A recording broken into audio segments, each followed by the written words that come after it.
Welcome, in front of me is a POCO X3 Pro, and today I'll show you how to insert SIM and SD card into the device. So before we get started, we will need a little SIM ejector. It comes provided with the device in the box, so you can get it from there, or you could also use a paper clip, straighten out one of the ends, and it should work just as well.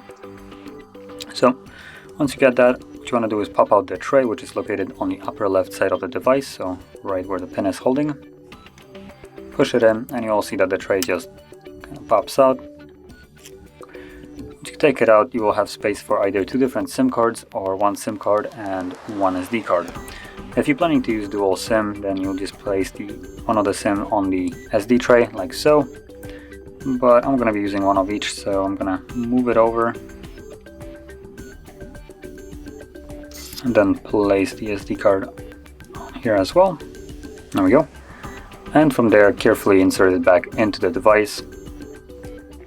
Carefully, because there is nothing really holding the cards in place, so they can easily pop out. There we go.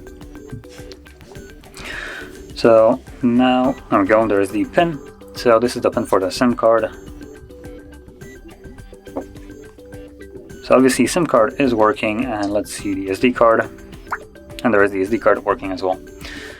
So that is how you would insert both SIM and SD card into this device, and if you found this very helpful, don't forget to hit like, subscribe, and thanks for watching.